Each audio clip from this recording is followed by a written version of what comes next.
Now about this webinar, we were actually planning to organize a program on English literature, which will mainly benefit our students.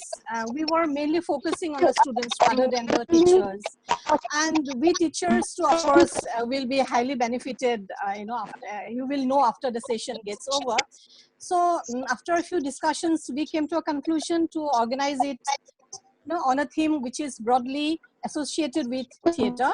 And as our students, they have got drama paper, or different aspects of drama in all the semesters, because we were mostly concentrating on the UG curriculum under Guwahati University. And so when we thought of doing something in that area, the first person that came to our mind was Dr. Asha Kuthari Chaudhary. We finalized the theme after having a discussion with her, where she will speak on modernism, modernity, and theater, with a reference to Indian theater as well. So now, like most of us, we teachers, we are quite, we know Dr. Asha Kuthari Chaudhary, most of us, but our students who are new in this field, who have just joined our literature courses, for you people, and we have got some participants from outside Assam. So for you people also, we want to introduce our resource person, Dr. Asha Kuthari Chaudhary. She is a professor at the Department of English, Guwahati University, and specializes in drama and theater studies, particularly post-colonial Indian theater, film, and media studies.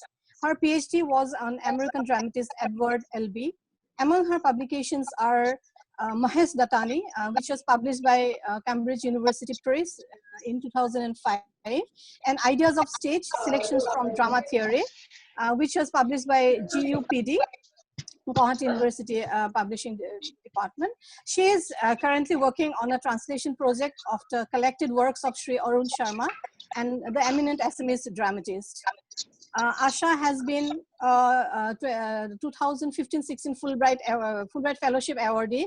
She worked at the Graduate Center NYC on a project entitled Theaters, Spectacles, Audiences, Indian and American Cultures of Viewership. Along with academia, she is associated with theater groups as dramaturge and reviews plays for the Assam Tribune. So we are really, really happy to have Dr. Chaudhary with us today as the resource person. And then, because once we will, I'm just telling to our student participants, we are really happy to have you with us because we have organized this program especially for you. And once you listen to, Chaudhary ma'am, you will know, you will have an enriching experience with her, not only the students, us also as teachers. So now I would like to request our head of the department, Dr. Devabrot Deka, for a brief welcome address. Devabrot, it's over to you now. Okay. Yeah. Thank you, Dr. Nijara Hazarika Baido. Good afternoon, everyone. I, on behalf of the Department of English, Sonapur College, and the Honorable Principal of Sonapur College, Dr. Devabrot Khanikor, whose another engagement with the Honorable Vice Chancellor of Guwahati University has coincided with this webinar, take this opportunity to welcome all our esteemed participants joining us in this webinar from different parts of the state. We also have a few participants from other parts of the country. There has been an overwhelming response from teachers and students of English since we shared the link through different platforms. I'm happy to share that more than 500 participants have registered for this webinar on Modernism, Modernity, and Theatre, organized by the Department of English, Sonapur College, as part of its online initiative to address the faculties and students of English during this COVID-19 pandemic period.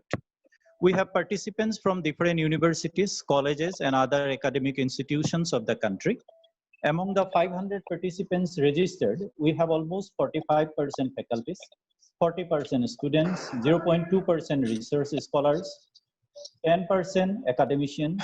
To address this very pertinent theme of modernism, modernity, and theater, we have with us Dr. Asha Kuthari Chaudhary ma'am, who is a professor, Department of English, Guwahati University, as the speaker. I welcome respected speaker ma'am to the webinar. The overwhelming response from participants is certainly due to the popularity and academic excellence of our speaker ma'am. I sincerely believe that her deliberation will prove to be a standalone piece, and I offer my best wishes to all for a very fruitful session. Once again, I welcome all to this webinar and request to provide all necessary support for a successful completion of the same. Thank you. Over to Nizara ma'am. Yeah, thank you, Dibjiti. We are just going to start it. Just before the beginning, I just want to say a few words. The first thing that we've been telling everybody from the very beginning, please keep your microphones muted. As we are almost 500 participants, you can understand the chaos it can produce. Because it really distracts the speaker. So once the speaker starts, we would really want everybody to listen. And that is the first thing. The second thing is that when the speaker, starts her, her deliberation, you can have queries or other things to respond to. We have got the provision of the chat box. So if you have got any query, any question, any doubt, you can write it down in the chat box. And we assure you, we will keep those recorded. And in due course, we will forward it to the speaker, ma'am. Because we have got a discussion session. So once she completes her presentation, we will have a discussion session. So what we will do is that we will forward your questions to her. So please keep your questions written in that in the chat box, so that we can give it to her later on and we can discuss on that. There will be an interactive session with the speaker. Then there is another thing is that you will of course receive the e-certificates. Many of you have asked us actually over phone or over different mediums. So we want to tell you that yes, of course, we are going to give you the e-certificates. We will take a few days time, but we will give it. But before that, we will give you a feedback form. Please fill in that feedback form and send it to us, and we will send the certificates to you. So these are just a few things so that we can have a proper interaction, proper session, with the resource person. Just a few words from our principal, sir. So he said that sir was supposed to be a part of this webinar, but he has a meeting with the Honorable Vice Chancellor of Guwahati University. Therefore, he couldn't be here. So he has expressed his regret, and to all of us, to Dr. Asha Kuthari Chaudhary especially. However, he has wished all of us a grand success. So with these few words now, we are going to begin with the session, and we invite Dr. Asha Kuthari Chaudhary to begin the session. Asha, over to you. And please keep your mics muted, please. Okay, thank you so much for the introduction, Nijara and Dr. Deepjyoti Dekar, and everybody else, so many people. I think that's an astonishing kind of a number, but I'm so happy that all of you are able to join today, and thank you for having me. So the topic when we discussed, with Nijara Baido, she had said that, okay, let's talk about theatre. So in what context? So we decided we'll talk about modern theatre. So modern theatre will mean that we'll actually be focusing on the late 19th and then the 20th century theatres. We will probably not be able to come down to the contemporary theatre scenario. That would actually become very, very unwieldy. So my thing is now going to be modernity, modernism, and the theatre. We begin with this is how I'm going to structure my talk. We talk a little bit about modernity, what it entails, the whole idea of the modern, what does it mean? How does it affect us? What are the characteristics of this idea of modernity?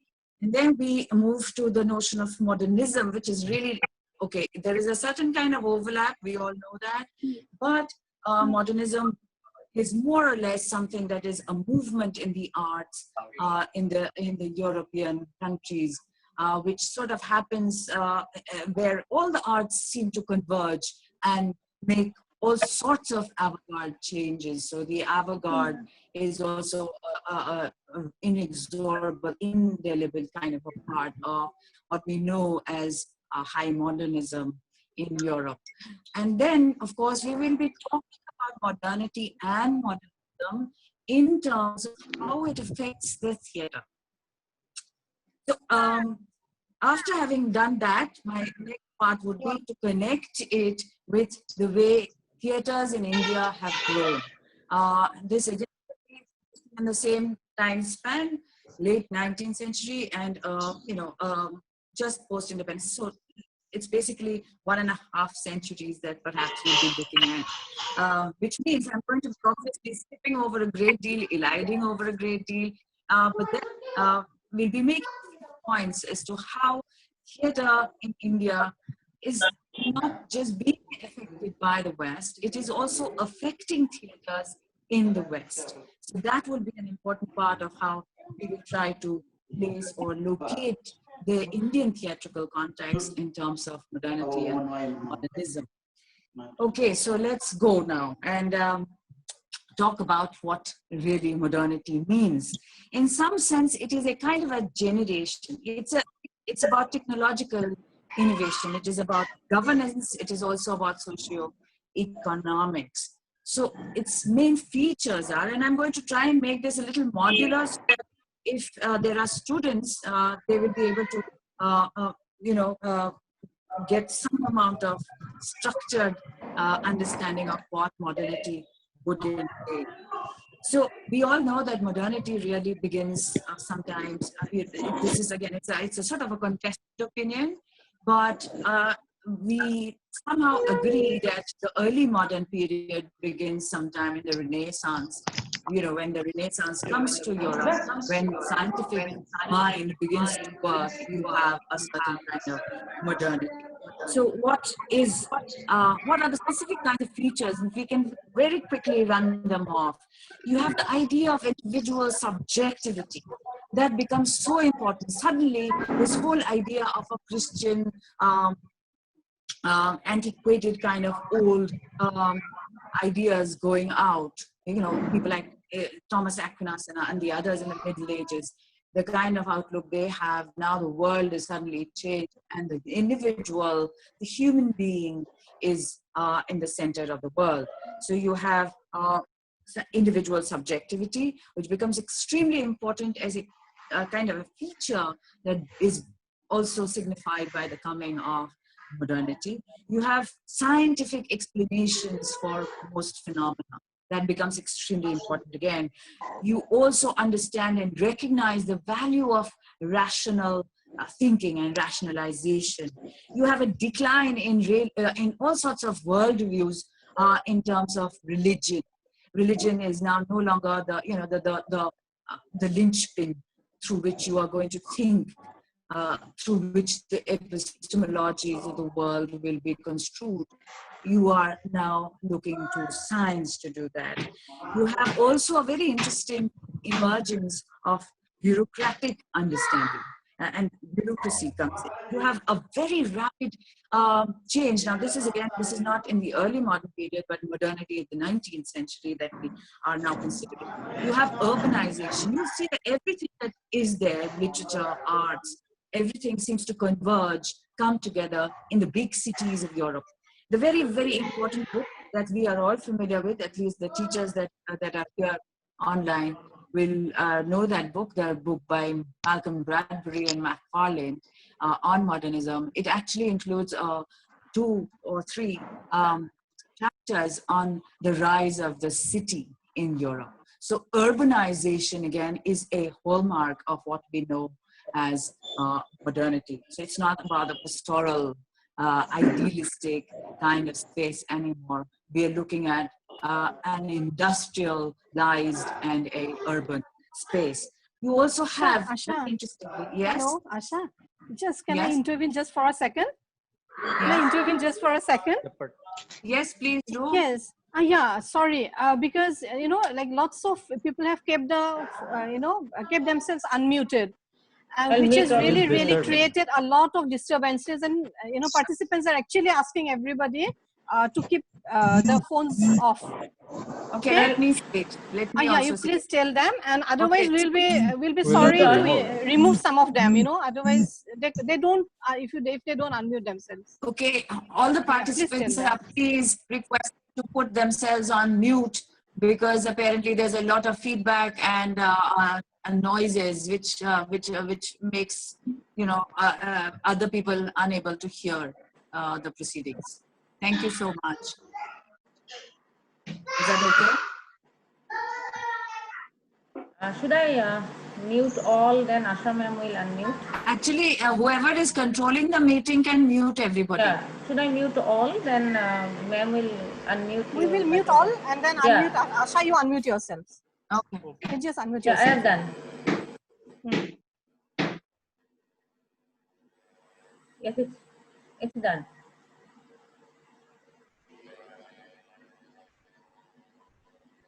Asha, please unmute yourself. I think I have. Yeah. Yes, ma'am. Is that okay? Yes, ma'am.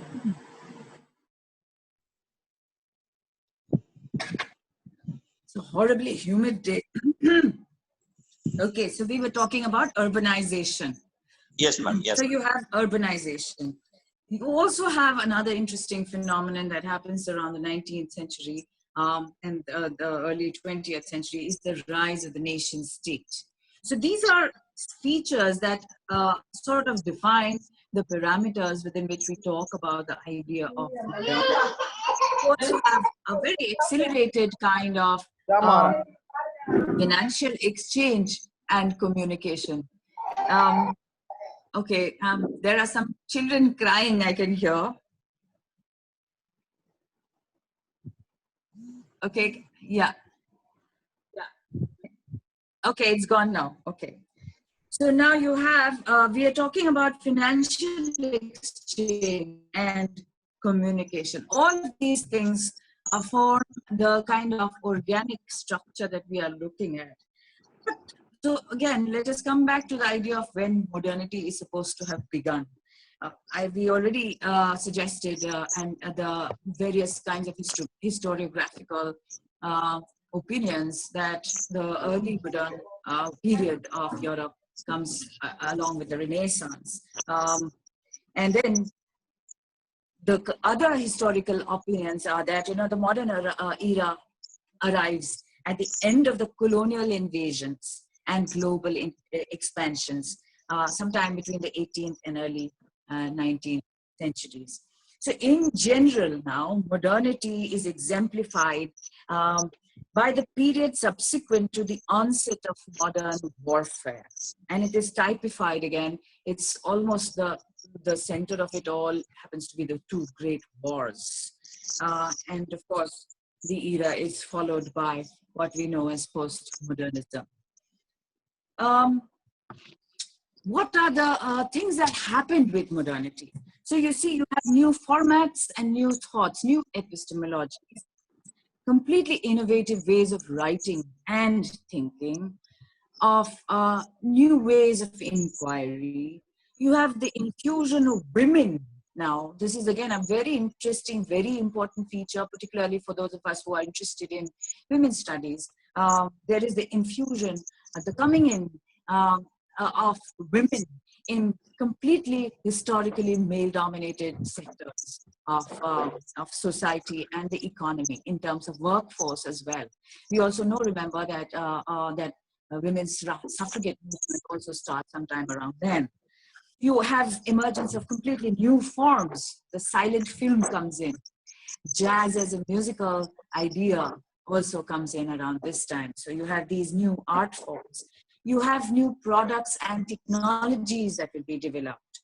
And you have the intensified division of labor also happening. Now, this is from the economic point of view. What happens is that there is the coming of the machine and industrialization. So you obviously have to now rationalize how you are going to use the labor force.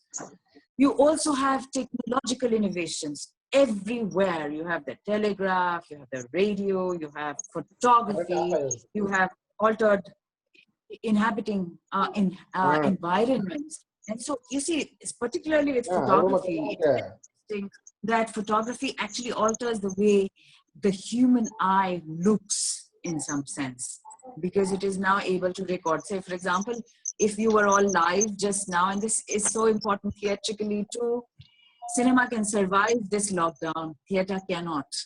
because it is immediate, because it is a here and now. But then here, with the coming of innovations and technologies, you have the coming of the film, you have photography, and you therefore also have an alternate way of visualization and recording. That becomes very, very important. All sorts of pre-modern belief systems remove themselves. You have a break between the modern and the ancient times, and you have a very interesting a divide, a marker that is brought in terms of how the modern conception of the cosmos affects you, the cosmology or the worldview, and how it differs from the pre-moderns. Now, in philosophy, and this becomes very, very important again, because it affects the way we study literature from our domain, and that is our discipline. So you have a modern dismay about how social systems might determine a great deal of life experience for one individual. Nietzsche, the German philosopher Friedrich Nietzsche, had actually proposed that modernity, and I'm quoting, is typified by crisis in systems of morality. So that once belief is lost, there can be no restoration. He also noted that much of these crises, it happens because of the advancement of knowledge in terms of science and technological innovations. So, and remember, the human experience is now decentered in some sense by the coming of technological innovations. You now have the replacing, as I was saying earlier, the human eye as something that is the arbiter, something that actually decides this is what we are visualizing, is now replaced perhaps by the camera. You also have all sorts of other things in terms of how we understand our heritage. For example, the laws of heredity are now, Mendel has done his work. You also have the whole lot of innovative studies and readings in psychology with the work of Sigmund Freud. You have the coming of Charles Darwin. Okay, all of these things are causing an immense kind of epistemological shift in the way we are conceiving of our world.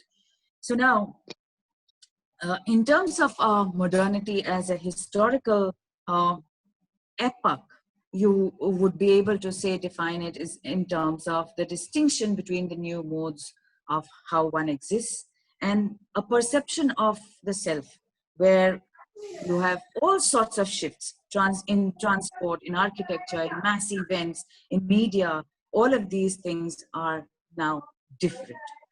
So sometimes, and this is from Sharon Schneider, you have some scholars who locate modernity with the advent of the printing press. This, remember the early modern 1440 Gutenberg press. And the mass circulation of print information. So yes, the coming of the press has actually, in some sense, perhaps one of the huge markers of what we know as modernity. All right, so this much about what are the shifts that come in because of modernity, but one of the most important things that we also might like to address and keep in mind as we talk about modernity is also through industrialization, through science, and through all of these other things, modernity also entails a very savage kind of inequity. And this actually happens on a global scale. It's not anymore an order which is just, which is benign. And of course, it is also debatable whether such an order was ever present. But with modernity, the inequities simply seem to be on the rise.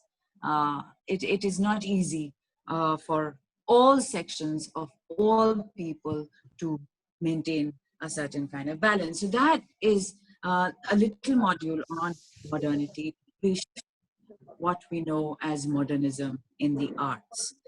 Now, modernism in the arts is, again, it's a very clear break from the past.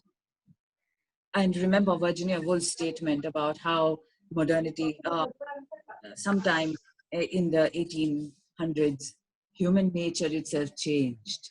And she was talking about how, life is not about a row of gig lamps. You're all familiar with that particular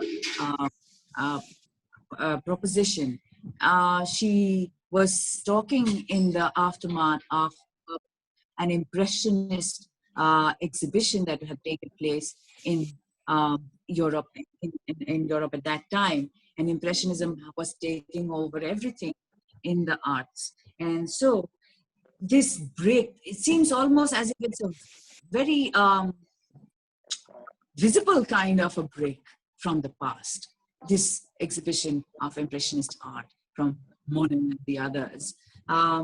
So that marker is important to keep in mind because it also affects all sorts of other arts. Please, again, remember, with modernism, it is not possible for us to talk about the arts in the individual sense of the term. What is happening in the plastic arts, in painting, will come and manifest itself in the theater. It will also show itself, reveal itself in different kinds of forms in poetry. Verse liber comes in, so does theater liber. So free verse, free theater. So many of these things seem to happen in this late 19th the era that we know, the epoch that we might call modernism, which again, please remember, is now differently understood from what we just discussed in terms of modernity. So here you now have a period of intense experimentation. You never know when Dadaism is going to change into the Surrealist movement, when symbolism will take on the shape of Surrealism, because there are all these wonderful overlaps. I'm going to give you also a list of these various isms that emanate as a part of the avant-garde in Europe of that particular time, this period of intense experimentalism, which throws up all sorts of things and equally quickly dispenses with them. Now, perhaps, however, one of the most important movements that has remained with us still today is the notion of realism and naturalism. We will come to that in a bit when we talk about the theater, but this is a time of intense experimentation in the art. Completely new forms of expression come in. And you have now from the late 19th to the early 20th centuries, particularly the years that followed the First Great War, the First World War, as it is also known. So it's an era that is now, again, please remember, the overlap with modernity comes in here. So you have industrialization, rapid social change, advances in social sciences, and say, for example, Freud's works and all of them.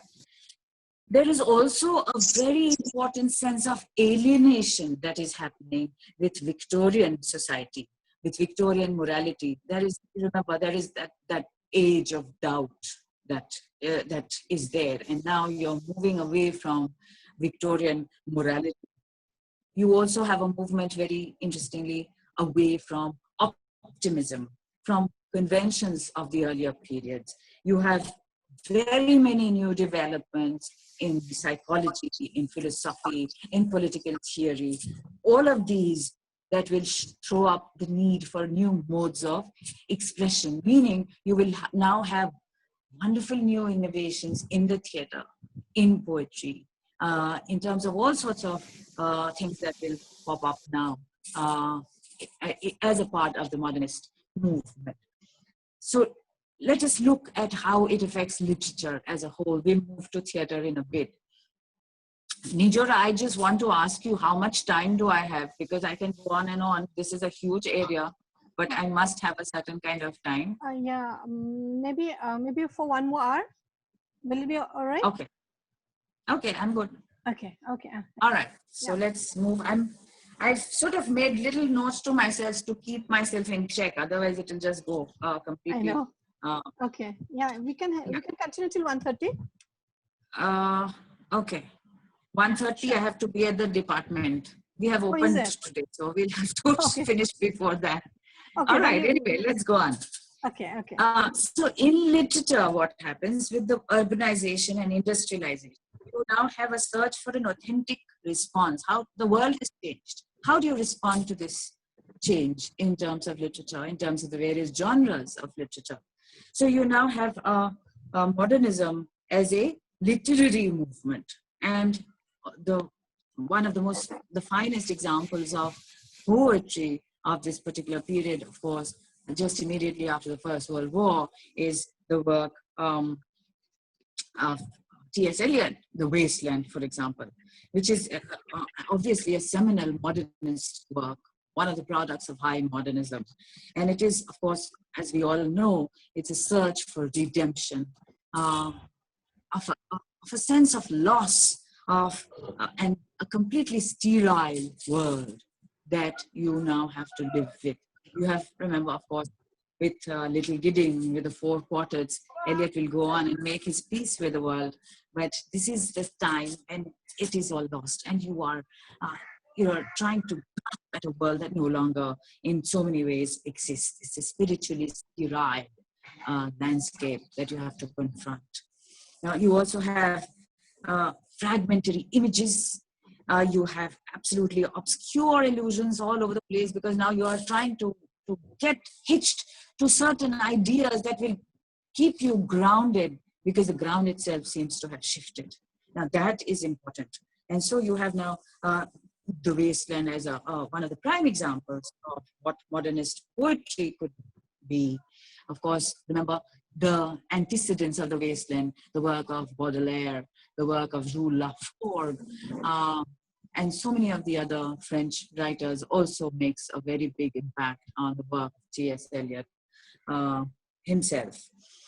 You also have the other landmark work in terms of modernism, which is Ulysses, James Joyce's Ulysses, again in 1922, almost the same year as I think it is The Wasteland. Correct me if I'm wrong, I'm very bad with dates.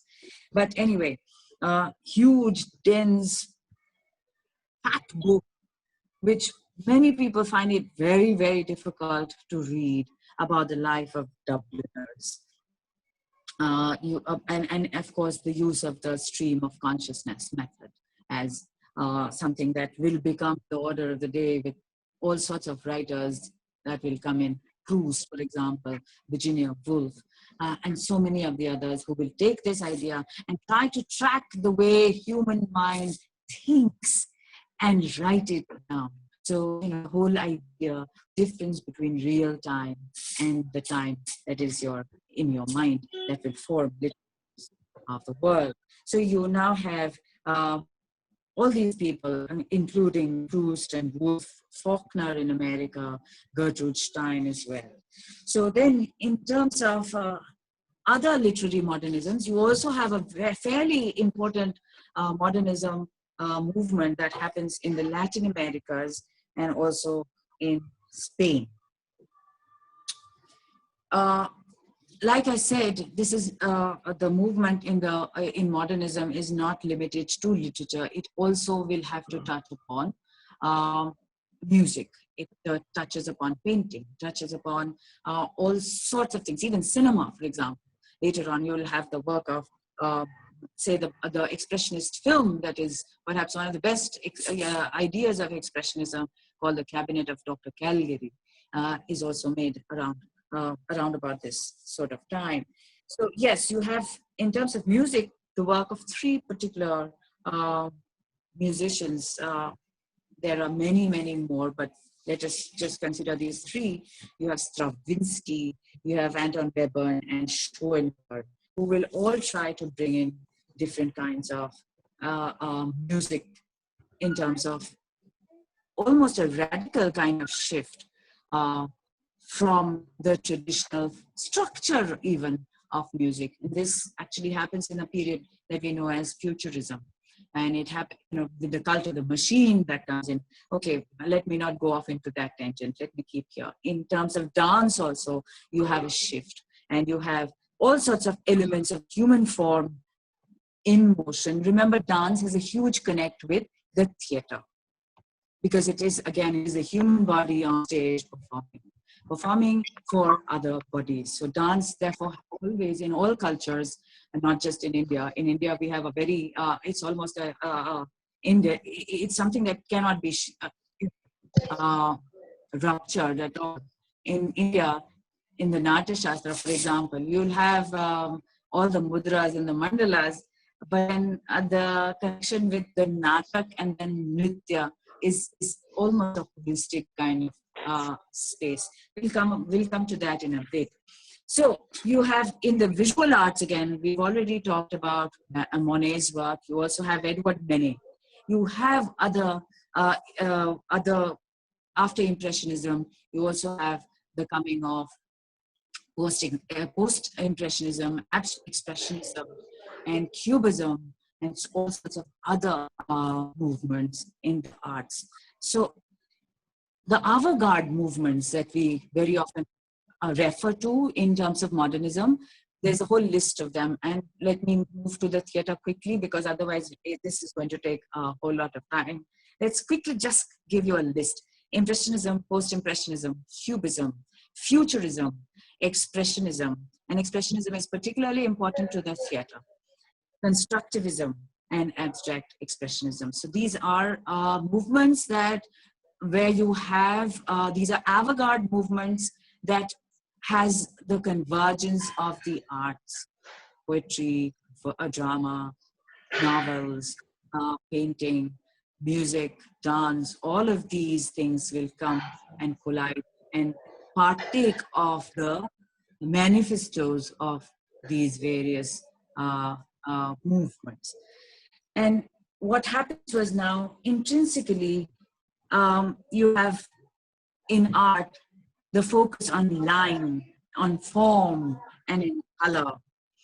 You now do not have just a one-to-one representation in art that happens in terms of the earlier notions of that we have inherited from the earlier generations of art.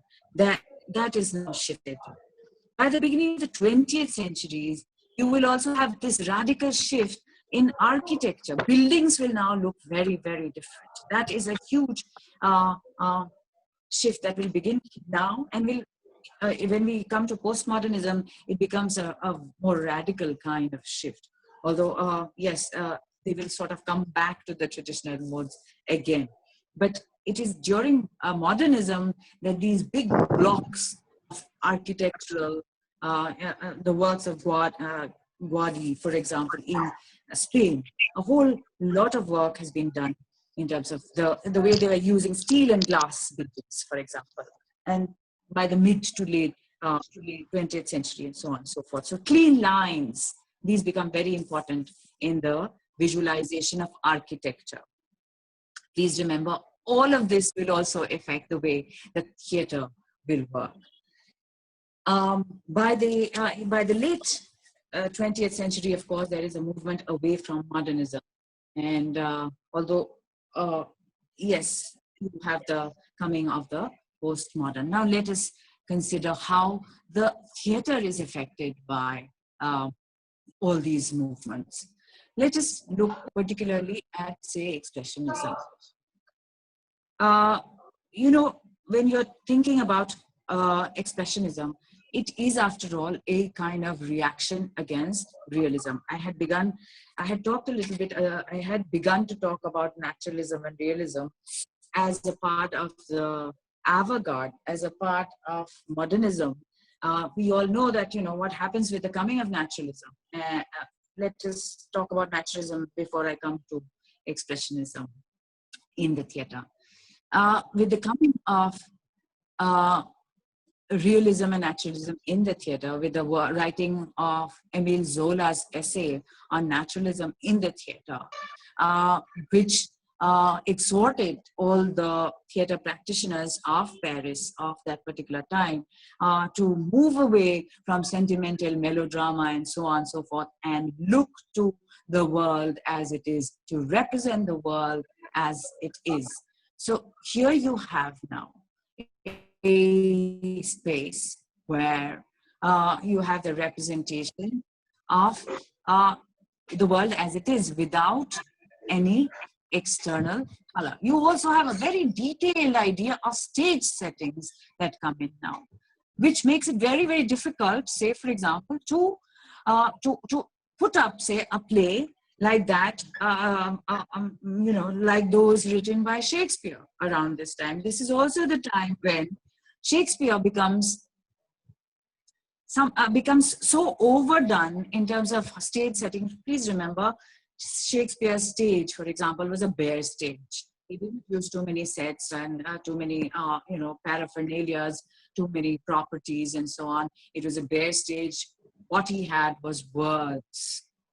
But coming down to realism and naturalistic theater with all sorts of machinery that is, you know, painted scenery and so on and so forth, that is now being used. Please remember, there's a shift that is going to come with the work of Adolf Appia. That will happen a little later. But just before that, you have Shakespeare being performed with all sorts, you know, imagine you're doing a play like A Midsummer Night's Dream. You have to have a forest. So you have a forest right there. You would actually have real trees and things in this early phase of the 19th century. But then that was also the time, a little bit earlier than this, of course, when in the 18th century, when again this overdone theatre was going on in England, and you have Shakespeare being performed with too much surplus information in terms of stage sets, props, and things. You have Pepys and the others writing in their diaries that, you know, Hamlet is a bad play. How do you do Hamlet like that? Charles Lamb in the Romantic period, what does he say? He says, you know, Shakespeare becomes quite another thing by being performed. So what is happening? What is happening for people to the actual productions that are making the you know, writers like Lamb and the others to convert Shakespeare's plays into little stories that he will, you know, edit and write with his sister Mary Lamb. They just become tales from Shakespeare. Please remember, these tales were not even Shakespeare's. They're all borrowed from somewhere else. They're not Shakespeare's tales. They are, however, his plays, because it is in the writing of the plays that he is able to do what, you know, is not really there in his source tales. All right. So the point I was trying to make was that around this time comes in a wholly different conception of the theater. And that perhaps if you're talking about naturalism, the biggest name that we must consider is that of Henrik Ibsen, because he was the one writer who was writing in Norway, writing in Norwegian, and the minute, you know, he would finish his script, he would be having it performed in Oslo, but then it would also be quickly translated and be performed across capitals in Europe. So that is a kind of popularity that someone like Ibsen was able to get. Now he moved from verse drama. Remember, Shakespeare also used verse, but then here, after so many couple of centuries, you have the work of Ibsen, also writing verse dramas, historicals in the early phase of his career, then moving towards realism and towards naturalism, which becomes de rigueur around this time. And so he shifts from verse to prose, because he's, you know, we don't talk in poetry. That is not the normal way of speech for everybody. So you have to be real, you have to be natural, you have to be prosaic. So there you have the advent of prose dramas, and you have some of the best works of Henrik Ibsen coming in and becomes the prototype of good naturalist theater. Of course, naturalism becomes important and is manifestly are still there in two specific genres. One is, of course, the novel, and the second is film. Naturalism, it is still dominant, continues to be dominant in our time as well. So realism, naturalism, and the theater. So after Zola, argued for naturalism in the theater, you have a whole shift that comes in, and you have theater in the grip of naturalism too. So everybody is now looking to doing absolutely correct naturalistic theaters, scientifically oriented theaters, and so on. And then with the avant-garde movements, you have the shift. You now will have someone like Antonin Artaud who will come and say that, no, this is no longer the time when we can have masterpieces. That was the time of Shakespeare. We are not capable of producing masterpieces. This is now in the middle, in the thick of the movement that we know as Surrealism and Symbolism. And we know that Antonin Artaud actually moved away from Surrealism because Surrealism itself denied a space for the theater. And when Artaud begins and writes his two manifestos for the theater of cruelty, he begins to have us understand. It's very interesting that Artaud is not studied as often as he should be, even in terms of the theory that he proposes, because he's perhaps one of the first writers who begins to acknowledge the divide and the unfairness of the West treatment of the East. So you have a very important essay like the Occidental and Oriental theaters. I think one of the texts that used to be prescribed for the undergraduate classes earlier. But yes, that is important because he's one of the first people. I mean, we nowadays talk all the time about Edward Said and Orientalism, but probably Antonin Artaud is probably one of the first people to theoretically make a specific kind of space, which becomes of great, it is of great use to post-colonial studies and studies of coloniality, about the West's dominance over the world and so on and so forth. But let me come back to the theater. So here he proposes a theater which will dispense with words. And that becomes extremely important because now it is possible to have theater without words, isn't it? What is theater? Let us now come to the brass tacks and think about what makes theater possible. It is the earliest mimetic art. It is earlier probably than even, I don't know, perhaps drawing was earlier. But when you start to think of mimesis, the theatrical arts are probably the oldest, is perhaps older than, it is older than language itself. All right, so visualization, drawing, and then you have miming. So that becomes one of the chief modes of communication. But think in terms of theater, what makes theater possible? Two people makes theater possible. One will act, one will see. So you need these two specific elements of the theater to make it possible. Do you need words? You don't, but you do need a body and you do need space. So keep these things in mind and think about how the shift in theater will encompass these ideas of using the bare tools of theater again, with the overdone, grandiose stages of the early 19th, late 18th and early 19th centuries. You will now begin a movement back to a bare stage. From the Ibsenesque, detailed, color-specific stage, you will now move back to a bare stage. And the human body, the actor's body, will become much, much more important. So, okay, you have the work of Antonin Artaud. You also have, please remember, the early absurdist theater has already begun. Ubu Roy and Artaud actually began his own work in the theater to Alfred Jarry. Alfred Jarry's Ubu Roy, which was prior to the work of Antonin Artaud, was actually performed, and it is very often considered to be the first absurdist play of our time.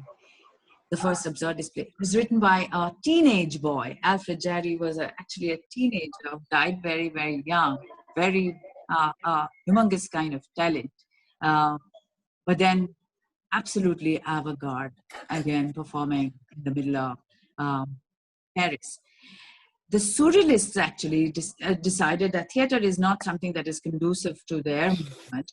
And so Antonin Artaud actually had to leave the Surrealist movement in order that he established his theater of cruelty, which becomes important in the sense that, okay, you now need to hurt people to actually get through to them, because language has lost its capability of actually making you understand. All you have is a human body, and you have your natural ways and means of expression, such as screaming and shouting and onomatopoeia and so on and so forth. Large mannequins that might be put on the stage. The proscenium stage will break up now, and it will perhaps be envisaged in terms of, okay, either you might have the performance happening in the middle and the audience all around. So, or you might have the audience in the middle and the performance moves around you. So you have all these various kinds of demarcations that have completely blown off and reorganized themselves. And this is perhaps one of the most fertile times for thinking of the theater in our time. You see, already, like I said, silent films are already now on. The novels are there. The space that was traditionally occupied by the theater in terms of, entertainment for the people, it has shifted. It has gone to these two other genres. Soon the television will also come in. So you have extreme experimentalism, part of the modernist movement that comes in. You also now have expressionism coming in. And like I said, modernity brings in all sorts of savage inequities in terms of the population, the way they live, the resources that they are able to commandeer for themselves. You now have the idea of protest. And, Augusto Boal's work comes only now, but much earlier in expressionism, we actually have the incentive for thinking for a Marxist kind of way of understanding our world, recognizing the inequities, and so on. So to have wonderful plays, even in America, that were written in the 20th century, of course, by Arthur Miller, Death of a Salesman and the others. You have Eugene O'Neill's Harry A. You have a lot of German expressionism, and of course you have the work of Bertolt Brecht. And so see how the shift has happened. Now, Artaud, now here is the connection that we are making with Indian theatre.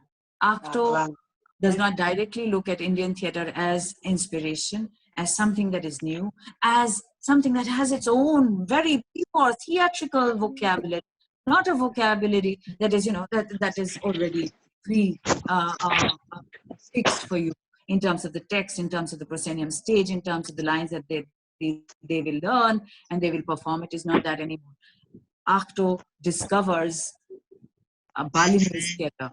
We are familiar with how he is able to see these performances in Paris itself. He also moves to Montezuma. He moves to the Mexican tribal. He goes and lives with them, tribal population, and sees how the performance happens at an absolutely organic level. And then he writes all the essays and manifestos and so on that he writes, where he tries to throw away the older kinds of theater, the realism, naturalism, all of that away for a theater that will hit you squarely in the gut, that will not mince words because they're not using words, that will make you, respond because it hits home and so on. So there you have. So here you have the idea of acto, borrowed from, which is borrowed from the Balinese theaters and other early kinds of civilizations that he finds are able to make an organic connect with its audience.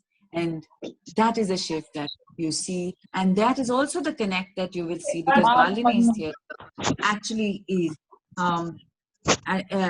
most of the times representation of the Ramayana and the Mahabharata. So you have this is the Indian connection that already comes in around the late 19th century, early 20th centuries, percolates into theater of cruelty, and you also have now the other Eastern influences coming in through the theater of Bertolt Brecht. Meanwhile, please remember, we also have Kalidas and the others being read very, very enthusiastically by some people like Goethe, who write around about some time. Although, of course, the age is different, the epoch is different. But yes, so the percolation of Indian theaters has already started to happen. With Brecht, we have the Chinese theater that influences him a lot. But you also have this very interesting idea of carrying placards. Yes, I think somebody, would you all please make yourself mute? Kindly make yourself mute, because there's a lot of noise. Could you please mute yourself? I can't hear. I'm hearing all sorts of noises coming in. All right, so with Brecht, with the coming of Brecht, what happens now is you have the idea of where from Danst, or which is, it's a sort of incorrect term, alienation effect. I would prefer to say the distancing effect. It's not really alienation. You're not alienating the audience. So it's a sort of a defective term. So let's move away from that. Call it the distancing. So here you now have the idea of distancing. Now let us now try and make the connect with Indian theatre. Realism will bring in the fourth wall, the invisible fourth wall. Naturalist theatre envisages that, okay, we are now on stage, it's a proscenium stage, the curtains open and the audience is in darkness. So the audience actually doesn't, it is invisible. Okay, please, I'm requesting everybody to put themselves on mute, because there's a lot of noise coming in. Yes. It is Smita Baidu.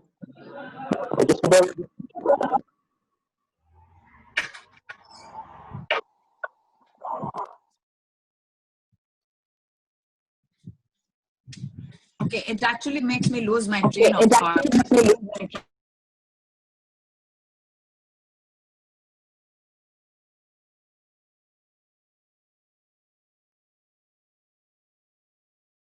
Yes? Okay. You can hear me? Yes. Okay. Yes, Asha, yeah. Yeah. So, okay, I think I've lost my train of thought. That is why it's good to read out stuff. I'm not stuff. Anyway, I was talking about Brecht and the connection with the way Indian theatre is conceived of. With the Natya Shastra, for example, you have the 9 rasas.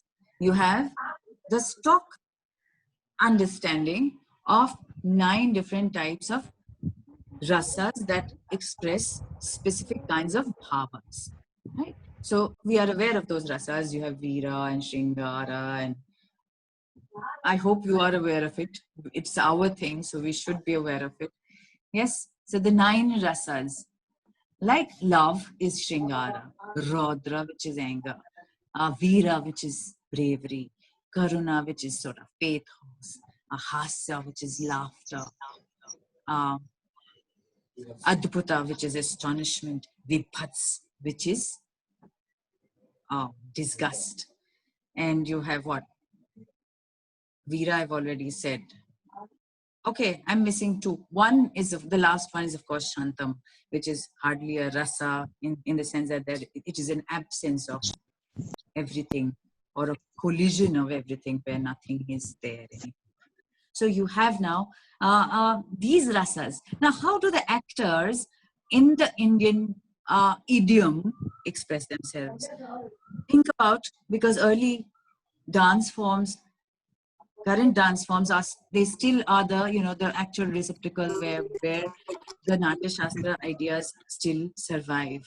Yes. So if you remember the big eyes, when you have the Kathakali dancer switching his eyes like this, yes, with anger, and it's all overdone.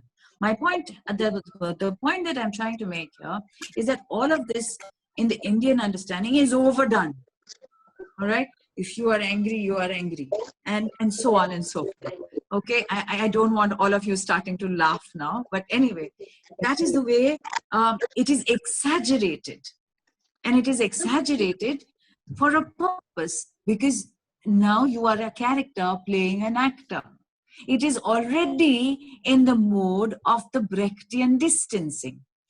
The audience is aware that this is not a real person. This is an actor enacting a certain kind of character. And if you have painted your eyes and you are moving it in a certain way, and you are smiling or laughing loudly, remember all your the big even in mobile theater nowadays, in Bhavna, for example, you have these big laughters. Okay, the demon laughs very loudly. Yes, all the ohurs, they will laugh in a specific way. So you know immediately that these are recognizable semiotics that link us to our own forms. So you see, this is the way the Natya Shastra formulates our understanding of our theatrical arts, and it already envisages this distancing that now you have Brecht talking about. I find that very fascinating, because that is exactly what happens, isn't it? He now has a kind of a sutradhar as well, someone who will come like a choric character, and choric character is almost always like a sutradhar in our own art forms. So here you have a very interesting overlap. So there are very interesting influences that go from India via other countries. If you're thinking about, I think last July, I was in Shanghai and Beijing, and I was actually seeing Beijing opera. And when, the first time I saw it, I was astonished because it reminded me so much of the Occidental Bhavna. Even then, the music, the symbols they are using, it's completely like the Occidental Bhavna. So these are very, very interesting linkages that are there. And like I said, Brecht is someone who is able to make the connection with no theater, with also Chinese Beijing opera. So these are the interesting connections. So with modernist theater in Europe, these are the kinds of innovations that are brought about. Theater is rejuvenated by the injection of elements from the East, elements that are actually almost alien to the European conception of theater up till now. Because you see, it's so interesting to note that while Aristotle writes his Poetics, and he concentrates almost always on the text of the theatrical, production. He concentrates on the text.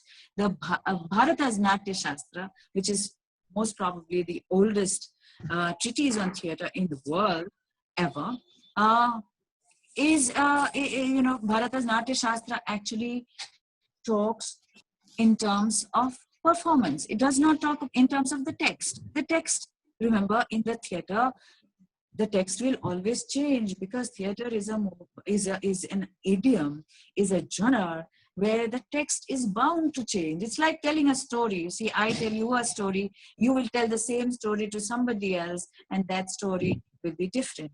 So every performance is going to be different. Therefore, this almost, you know, it's an element of theater that is self-deconstructive, and that is perhaps an intrinsic idea of the theater. You know, you cannot have a theatrical production that's a replication of an earlier one. You might do everything in the same way, but it will never be the same. So performance is what is so important to the Natya Shastra, and it focuses purely on that.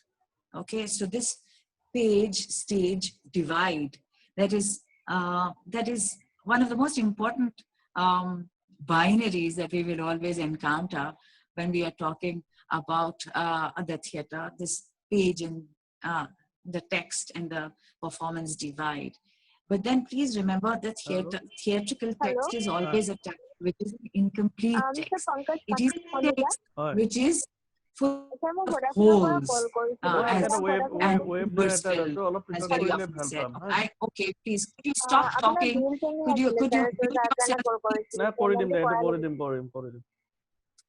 I'm getting to hear all sorts of voices. Okay, thank you. So yes, the theatrical text, and I'm going off a little bit on a tangent now, but it's an important theoretical conception.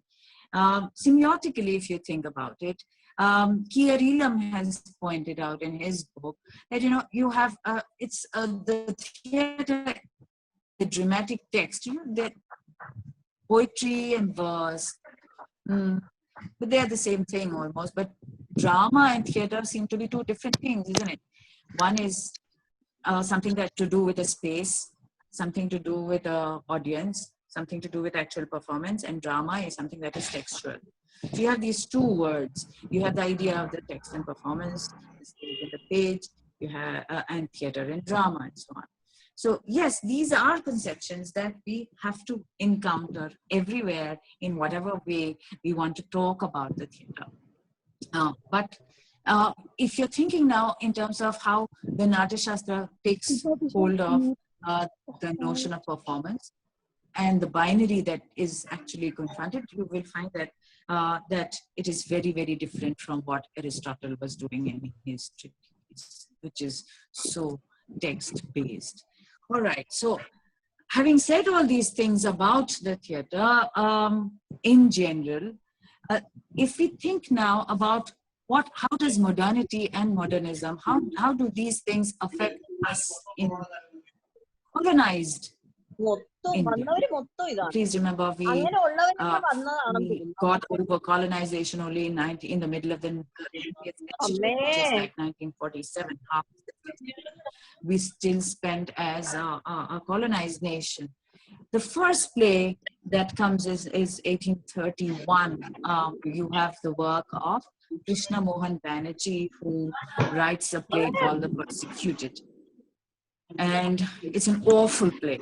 It's an absolutely awful play. It's not a play that can be put up, and you will probably fall asleep if you see the play. It's terrible. It's written really badly as well. Very good English, but then it was written by Reverend Krishna Mohan Banerjee. This is a man who's a Brahmin who has converted into Christianity and then looks at his own space through the lenses of the missionary. It's a very interesting kind of a position. So I don't know if it is tenable at all, but it is there. Please also remember that he also writes sometime a little bit around the time when the Bengal Renaissance is going to start off. All sorts of people, Ishwar Chandra Vidyasagar and Raja Ram Mohan Roy and the others will also come in. Many of them will convert, many of them will start their own religious or spiritual domains, and then they will be writing novels, pamphlets, brochures, not brochures, writing all these pamphlets and things that will circulate and ask for social change. Krishna Mohan Banerjee was doing exactly the same thing. Krishna Mohan Banerjee wrote The Persecuted keeping all of these ideas of social change and social evil that needed to go away from society to make it more humane and more just for, things like ideas of widow remarriage was there, sati, and all of those things were there. So social change was a big thing around that time. And Krishna Mohan Banerjee actually took to writing plays that address these evils. But theatrically speaking, as I already said, it's a play that is terrible and not even performable. Just after him, you have the work also of Michael Madhusudan Dutt, and you have who remember, he also converted into Christianity. He was Madhusudan Dutt, but he became Michael Madhusudan Dutt. He began to write in English, and then he, again, like many others who realized that this English is not working for them, he also started writing in Bengali. And many of his plays, Eke Bole Ki Shobhata, or Is This Called Civilization? I think that's one of his most important plays. He writes it around that time. And he writes it in Bengali and then translates it. A little bit later, you have the work, of course, of Rabindranath Tagore or Rabindranath Tagore. Again, Rabindranath writes all his plays, many of them also addressing social realities in Bengal. And again, please remember, we are now looking at what? What kind of style is this play? What kind of this theater is now being performed? It is all realistic, naturalistic drama, borrowed straight from the West. Remember, this is not an Indian idea at all. Realism and naturalism in the theater is not an Indian idea. Therefore, when nowadays, even today, when we see films, and I keep saying this in all my classes, every time you see a movie and you appreciate this or that actor's acting, you appreciate it because you are referring, your marker, your point of reference is realism. You're constantly thinking about ekdom hossai bhal acting korise, because it is being acted per the idea of realism. If you are overacting or if you are exaggerating, as the Natya Shastra will perhaps tell you to do, then it is melodramatic. It is what? Doing theater, which is not really good. Acting, not lying properly, and so on. So you have these very interesting ideas, and you'll find that these are borrowed things from the West, and it comes in the 19th century to India. Many traveling parties, groups from Europe, from England mostly, came down, and they would perform in Calcutta, for example, in the Sanssouci Theatre. The first Othello was performed there. From a traveling group had come all the way from England to perform for an all-white Englishmen only theater. And the person who, there was one male actor who was an Indian in his play. The play obviously was Othello, and the Indian actor played the part of Othello. Ironically, there was not a single Indian in that audience that was watching the performance of Othello. And so, I'm relating this particular incident because, one, it shows you the face of colonization and the way theater is developing or taking influences from the West now because of these traveling groups. You also have the coming of English education. That, of course, is something that we are all aware of. I'm sure many of you have read and teach Gauri Vishwanathan's Masks of Conquest. So you understand how the coming of English and the study of English literature becomes interestingly linked to the way the whole epistemological shift actually happens with our spaces and how it affects the theater, for example. So, okay, now you have realism, you have Shakespeare, you have all sorts of other foreign playwrights that will be brought to India. Shakespeare particularly is an interesting example because the minute Shakespeare, Shakespeare, the all-white audience, you don't have one single Indian audience member there to watch a play written by Shakespeare but performed in Calcutta with an Indian actor playing Othello. But you do have the text coming to India as well, and it is being translated, and it is translated into various Indian languages, and it is being performed everywhere, from Kolkata to Mumbai, Bombay at that time, Calcutta and Bombay and Madras, and so many other places and so on. So Shakespeare is already there. English education is there. So now you have the redevelopment. The interesting thing that also happens around now is the emergence of Parsi theatre. Parsi theatre will take up realism, but it will also take up all sorts of things from the Natya Shastra. So there will, sometimes you have a Parsi play, sometimes an adaptation of Shakespeare, but you will have almost 40 songs in one play. The play would, of course, be more than 3 hours long. So 40 songs, just imagine. Nowadays, even if you see a film and you have 3 songs, it is a bit too much. Yes, 40 songs, song and dance and spectacle and so on and so forth. The one perhaps unbroken thing that has continued in terms of modern expressions or manifestations of theatrical productions in India is perhaps the Ram Leela. The Ram Leela, we do it everywhere. Ankyanat is full of all sorts of things about, of course, Vishnu. But then the Ram Leela, again, is there in many, many forms across the country. From the one that happens in Ramnagar every year you have almost a month-long production, almost a month-long production, continuous production of the Ram Leela. So, you can go, sleep, eat, come back to the place, and on and on. It's a fascinating kind of production. But then apart from that, you also have the Dasera Ram Leelas, which are performed everywhere in the country. And again, it's something that is, isn't it so interesting to note that, you all know the story, we all know the story, and we will continuously derive pleasure from a performance that you already know everything about.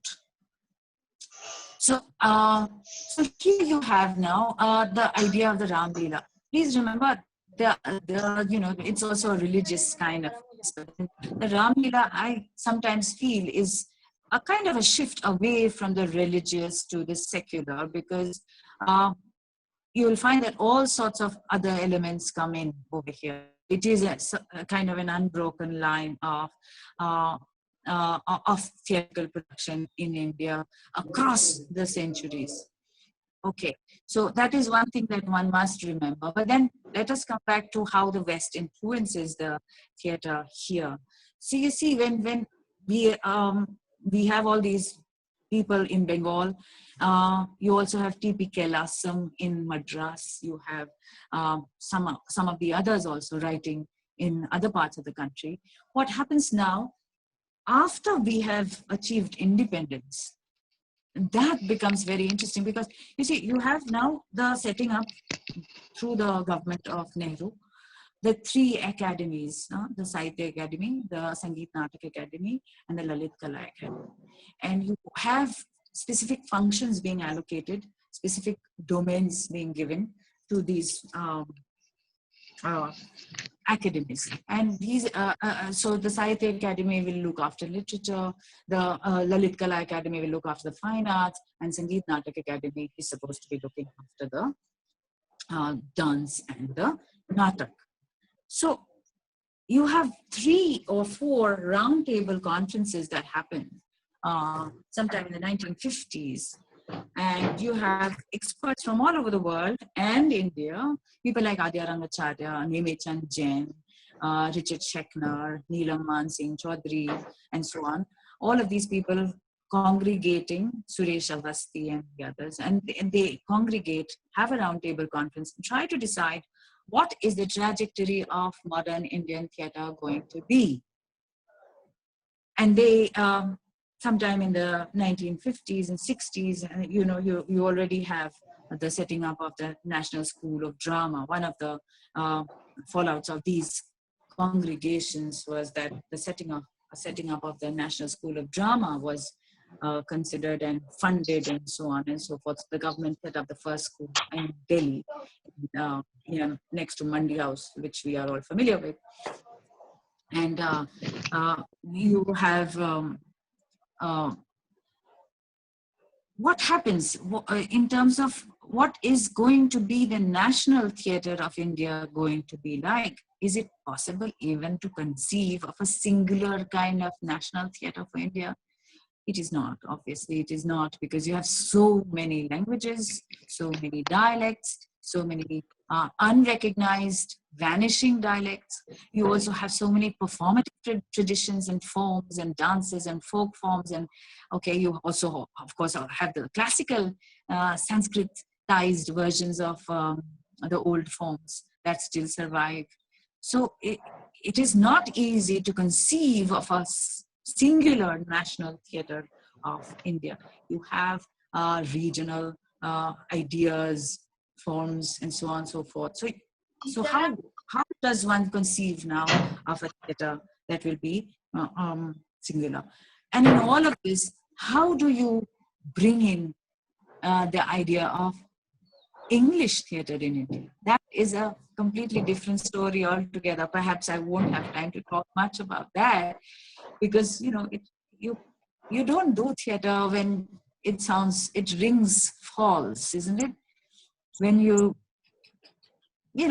have a person who could hardly ever enunciate himself or herself in English, say about a man in the street, a person who's driving the rickshaw, for example, he is a character in the play and he is talking in English. How will that work? That will not work. Believability, verisimilitude, these are things that will not work in terms of English theatre. So obviously English theatre sort of takes a back seat. But then the National School of Drama comes into being, and the idea of the theatre of roots also takes shape. So what happens is that all the funding in Indian that comes from the government would now to fund plays from the so that they are able to reclaim forms that are old, forms that are on the verge of being lost, and so that they are able to be reclaimed and so on. So say, for example, the form of the Yakshagan, which someone like Girish Karnad took up and made popular again in the usage of modern drama. The case of Girish Karnad is actually very, very interesting. And let me also now move from the NSD and the developments in terms of theatrical paraphernalia, in terms of the infrastructure that's being made available to Indians. Let me look at the time. Heavens, it is already 1:28. Okay, so I'm going to try and wrap up in another 5 minutes. All right. Anyway, so let us move from the generalized atmosphere to the work of Girish Karnad and the way modernity seems so interestingly brought out in every play that he writes. Okay, take Tughlaq, you have the whole allegorization of the Nehruvian era, but you have the method of the Parsi theatre that is being used. So the form and the content. Okay.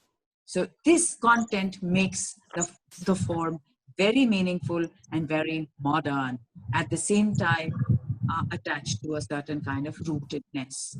You have, say, Hayavad, which is again using the tools of the Yakshagan and telling the story in terms of a Sutradhar, the Bhagavata, the characters who come and go, the picture of the horse and a mask and so on. And everything is performed in terms of the Yakshagana on the stage. So you have that happening.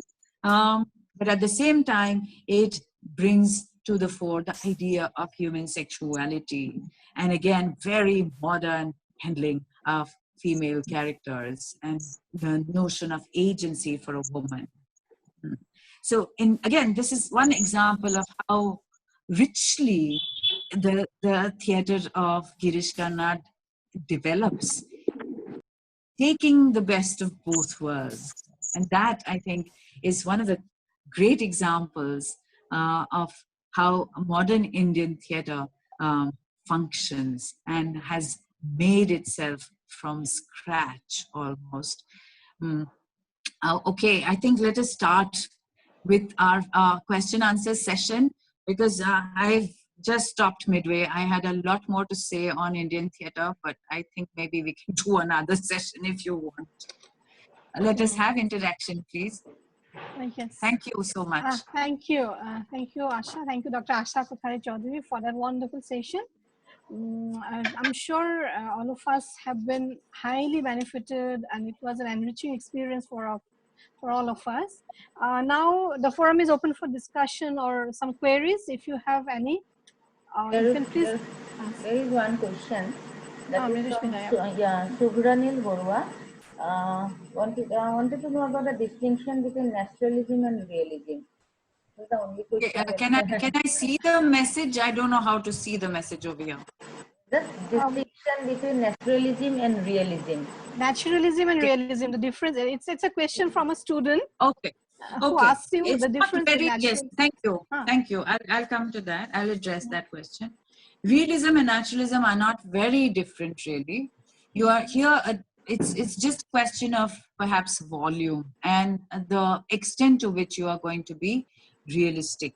With naturalism, it's a very scientific agenda there. Because remember, science had come in a big way at this point of time in Europe. And while realism and social realism are not very new as such. So realism had always been there in terms of verisimilitude and other things, in terms of social realism, in terms of, how the novelists would, say Mill on the Floss and, other George Eliot novels and so on. These all partake of social realism and other, and such categories. But when you come to naturalism, you are actually bringing in elements from scientific discoveries and so on. So that is probably the big distinction. There are other smaller strands of thought that people have talked about. Okay. Yeah. There is one question from Anjan Saikya. Anjan Saikya, can you hear us? Are you there? Ma'am, is modernism, what was that? I can hear you. Yeah, there is a question. In spite of the rich legacy and vocabulary of Indian theatre, theatre in India was basically practiced in the proscenium stage in the 19th and also in the first part of the 20th century. Yes. How can you view and contextualize the basic tenets of modernism and the evolvement of the theatre of roots in the early 70s for indization of theatre using our classical texts? Okay. I think your question more or less repeats what I have actually said. The coming of the proscenium stage is something that is not ours. It comes from the West. It's an imported idea that you have a proscenium stage. The cyclorama, for example. If you look at the Natya Shastra, that is not the way our stage space is conceived of. But as what is the last part of your question? Yeah. So you have the proscenium stage in the 90s. You're right about that. It comes from the West.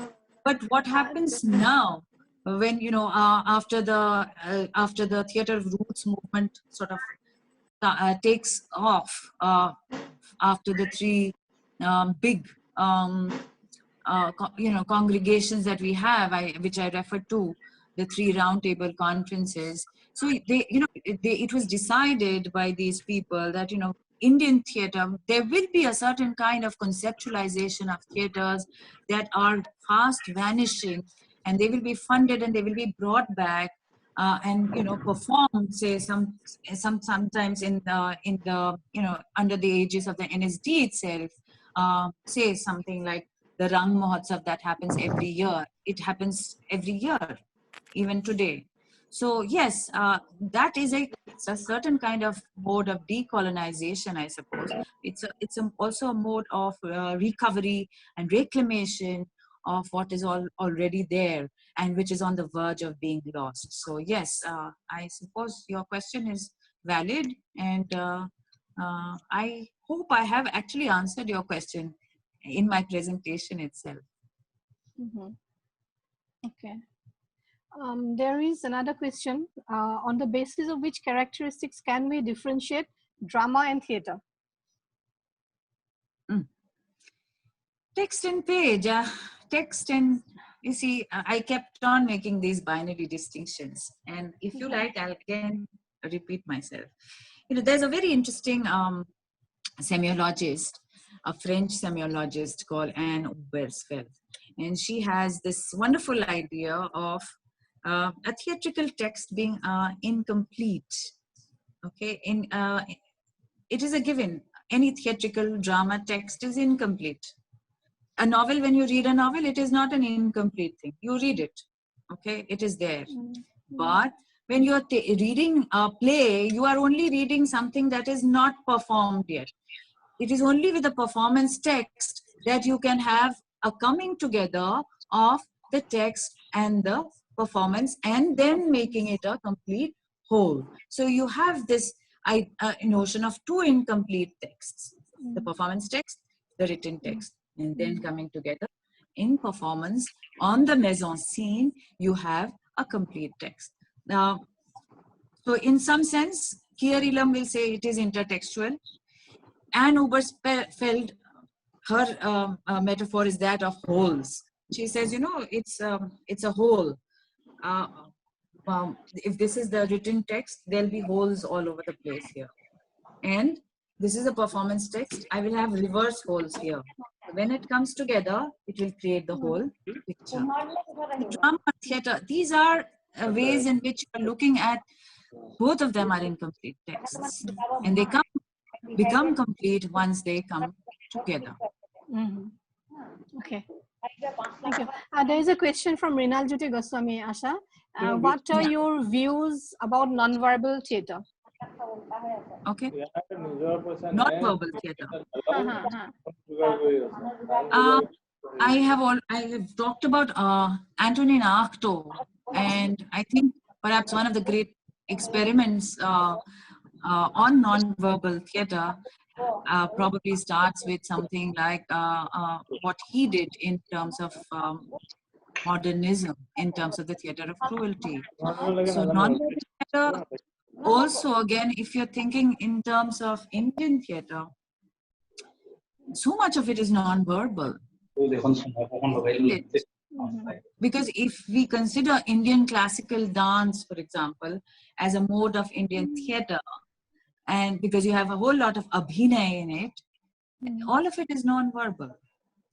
You might not even have a song or a thumri that you need to express all the things that you need to do. It's non-verbal. Okay, so yes, this of course is very different from the Western idea of physical theatre. Physical theatre is a different idea again, extremely different. So again, that will take a long time to talk about. So let us move on. But do look up the idea of physical theatre in the West. Sure. There How are many a few questions can we take up, Asha? There are quite a few. Okay, I'll take the questions. I have to go to the department. I'll go a little late. I know. It's okay. There's one more. Julima Soliha's question is there. There is a question. What is your suggestion regarding performance at this time of social? What was that?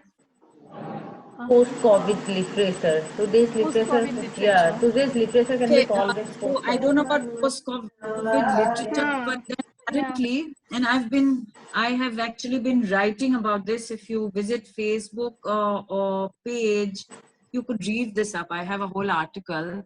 my Facebook page, if you can just go through. It's a public post, so you should be able to read it. I have one big thing on theater in the times of Corona, actually. We've been having some deliberations, you know, there are these similar kinds of Zoom meetings that we are participating in, and the other day there were around 47 people from Mumbai and Gujarat and Tamil Nadu and everywhere else. We were all talking about the little experiments that they are doing at home. But then please remember the interface. This whole interface that we are now using, you know, is a camera. I talked about the camera a little bit today in terms of modernity, but in terms of COVID, the camera, this interface, the phone or the laptop, the eye of the little camera that is there, that frames us, it is not something that is able to give you the true theatrical experience.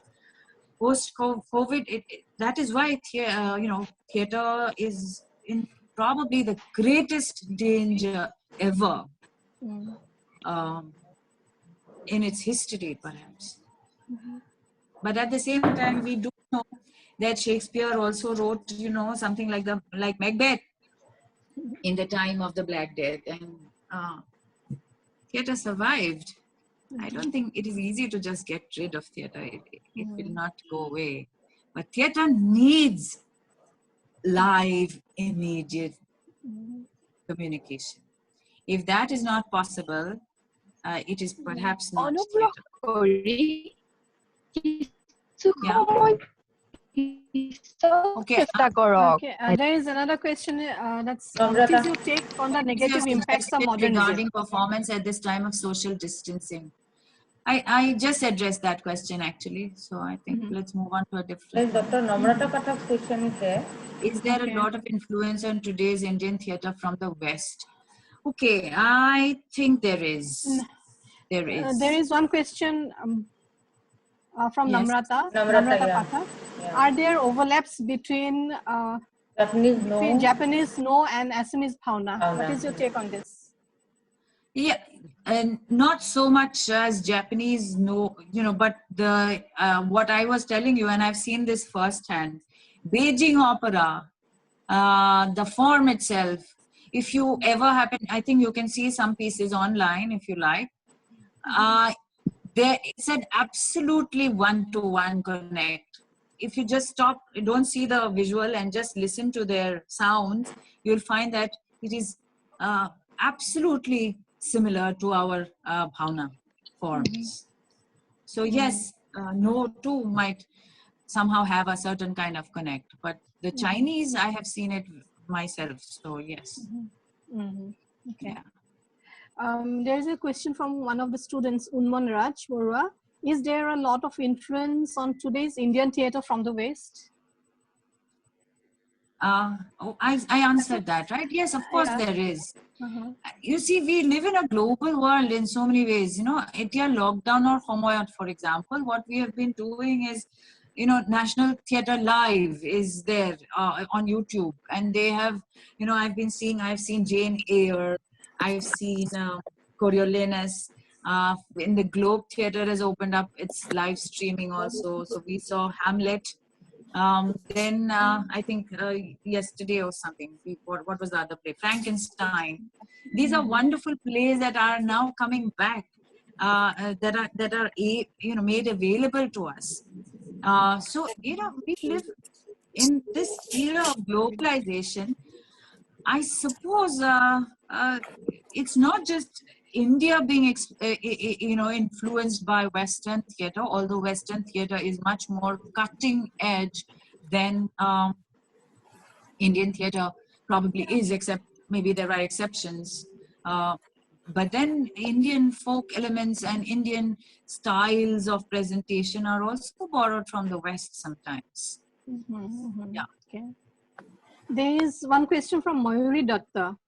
Ma'am, just want to know how far real is realism? Where is the accurate representation of the nature of truth? In a theater, reality is shaped by the act of observation, but reality per se is indeterminate and unknowable. depending on the subjective perceptions of the observers. So your take on that. Okay, thank you. And I think that's an interesting question because you're asking about the whole ontology of the notion of realism. So if you're thinking again in terms of the ontology of theatrical presentation, the mise en scene, and also, and what keeps coming to my mind when I think about the greatest realistic master of method acting, Stanislavski, he uses the concept of as if. And that is the ontology of a method actor who is using the idea of realism. The method actor, in some sense, therefore, is not so very far away from the Brechtian actor. Because Stanislavski's notion of as if will say that, okay, I now am holding he gives his student in his hand a chamois leather pouch full of water, okay? And he gives it to you, it's a cold thing. He gives it to his student, and the student takes it, and as the student is in the process of taking it, he says, now this, you have to behave as if what I have given you is a snake. And immediately the student will let go of that little pouch. Okay? So here you have the ontology of the real, which is not real, really. You recognize that this is just a chamois leather pouch full of water, but at the same time, you are behaving as if. You see, so the as if moment brings in that rupture between the real and the realist, I suppose. And I don't know, I think that is the best way I can approach that. Thank you. There is another question from Shubhranil Barua. He asked, considering our own distinctive ethos, is a much modernist theatre viable in India? Considering our own what? Distinctive ethos. Yes. Is a modernist theatre viable in India? But it is viable in India. The whole bunch of things are being done. Now, see, we've moved on from modernism, and we are in the era of what I like to call post-colonial pastiche. It's a postmodern era. I moved the camera anyway.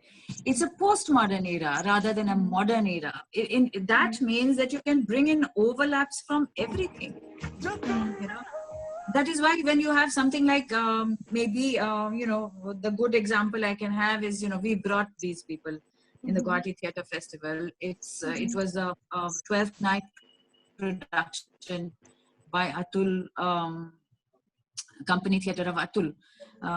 It's called Pia Behrupia. Okay, and the large backdrop there was that of Shakespeare, who looked just like Krishna. Okay, the whole thing was done in the, absolutely Indian folk manner. All right. At the same time, they kept referring back to Shakespeare as a textual reference. So this is a very good example of postmodern pastiche. So rather than modernism, what we are looking at is postmodern pastiche. Okay. Yes. There are many questions on modernity. There is one, Rubojyoti Hajarika is asking, are ideals like capitalism, socialism characterizations of modernity? What is that? Socialism, capitalism, are they the characteristics of modernity? He's asking. I suppose you could say that, because socialism, the idea of the welfare state and all these things come in a little later. But right now in modernity, you have the rise of the nation state. All right. So it is only with modernism that you have ideas of, say, for example, with expressionism, you have a protest mode there. You are pointing at the illegitimacy of the whole system, the way there is a hegemony of one class over another. So not so much in modernity. as in modernism, you have a certain kind of addressing of these concerns. Yeah, so some questions are there on modernism, like what are the main themes of modernism? What is your take on the negative impacts of modernism? So questions are like that, you know. I would say that, you know, modernism, I would not say that there's a negative kind of impact, because it's an art movement, a negative impact of art movements in per se as such. Modernity, I've already specifically said that, you know, one of the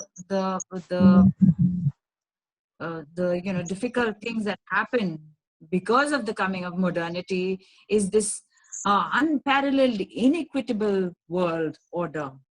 Sometimes, you know, you could actually call it a savage kind of inequity that was bred through the coming of modernity.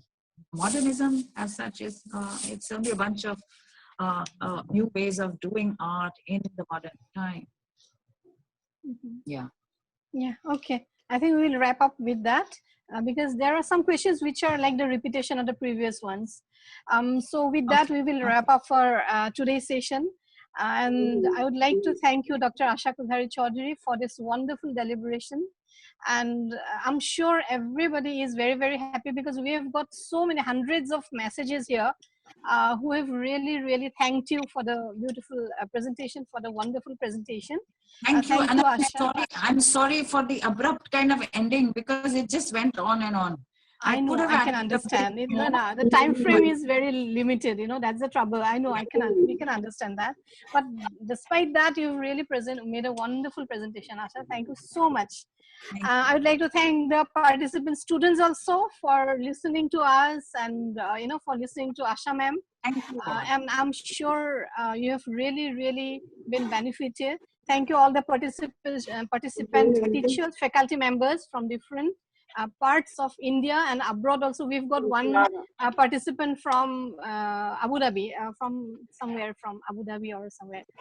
So thank you so much for being there.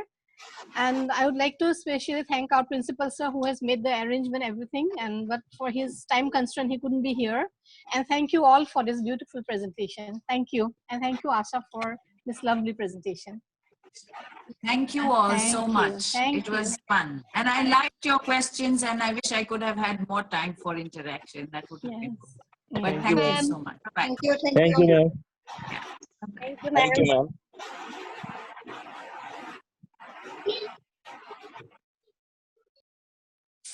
Thank you, ma'am. Thank you, ma'am. Thank you very much. Thank you. Gyanendra, thank you. Thank you very much. Thank you so much. Thank you, ma'am. Thank you. Thank you so much.